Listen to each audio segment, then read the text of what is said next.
ನಮ್ಮ ಗ್ಯಾರಂಟಿಯನ್ನ ಪಡೆದು ಅದನ್ನ ಮೋದಿ ಗ್ಯಾರಂಟಿ ಮಾಡ್ತಾರೆ. ಬಿಜೆಪಿ ನಾಯಕರ ವಿರುದ್ಧ ಡಿಸಿಎಂ ಡಿಕೆ ಶಿವಕುಮಾರ್ ಹೀಗೆ ಆಕ್ರೋಶವನ್ನ ವ್ಯಕ್ತಪಡಿಸಿದ್ರು. ನಾವು 5 ಗ್ಯಾರಂಟಿಗಳನ್ನ ಜಾರಿ ಮಾಡಿದೀವಲ್ಲ, ಅದು ಸುಳ್ಳ ಅಂತ ಪ್ರಶ್ನೆ ಮಾಡಿದ್ದಾರೆ. ಇನ್ನು ಬಿಜೆಪಿ ಸುಳ್ಳಿನ ಫ್ಯಾಕ್ಟರಿ ಅಂತ ಎಂಬಿ ಪಾಟೀಲ್ ಕೂಡ ಟೀಕೆ ಮಾಡಿದ್ದಾರೆ. ಏನ್ ಹೇಳಿದ್ದಾರೆ ಬನ್ನಿ ನೋಡೋಣ. ನೋಡ್ರಿ, ಇಡೀ ದೇಶಕ್ಕೆ ಕರ್ನಾಟಕ ಮಾದರಿ. ನಮ್ಮ ಗ್ಯಾರಂಟಿ ತೆಗೆದುಕೊಂಡು ಮೋದಿ ಗ್ಯಾರಂಟಿಯಿಂದ ಶುರು ಮಾಡಿದ್ದಾರೆ. ಅರ್ಥ ಆಯ್ತಾ?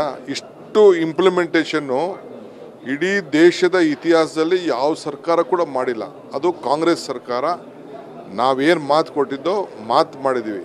ಬಸವಣ್ಣ ನುಡಿದಂತೆ ನಡಿಬೇಕು ಅಂತ ಇಲ್ಲೇನು ಹೇಳಿದಲ್ಲ, ಅದನ್ನು ನಾವು ಪಾಲನೆ ಮಾಡ್ತಿದ್ದೀವಿ. ನೋಡಿ, 5 ಗ್ಯಾರಂಟಿಗಳನ್ನ ಜಾರಿಗೊಳಿಸಿದ್ದು ಸುಳ್ಳ. 1.2 ಲಕ್ಷ ಕೋಟಿ ಕುಟುಂಬಗಳು ಅದರಿಂದ ಲಾಭ ಆಗುವಂಥದ್ದು ಸುಳ್ಳ.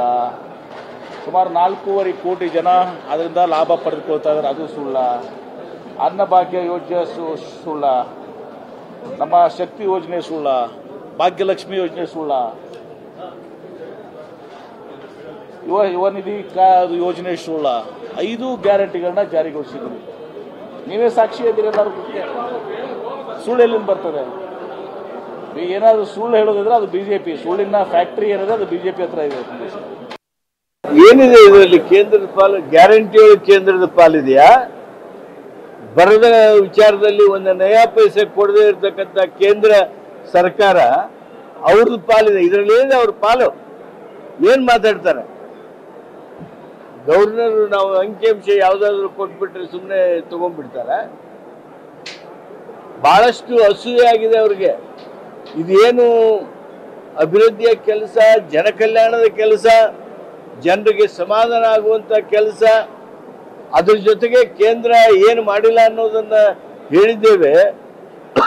ಅದು ಅವ್ರಿಗೆ ಬಹಳಷ್ಟು ನೋವು ತಂದಿರಬಹುದು. ಆದ್ರೆ ರಾಜ್ಯದ ಜನ ಈ ಭಾಷಣದ ಬಗ್ಗೆ, ಈ ಭಾಷಣದಲ್ಲಿದ್ದಂಥ ವಿವರದ ಬಗ್ಗೆ ಸಮಾಧಾನ ಪಡ್ಕೊಂಡಿದ್ದಾರೆ. ಅಸೂಯೆಯಿಂದ ಅವರು ಮಾತನಾಡ್ತಕ್ಕಂಥ ರೀತಿ.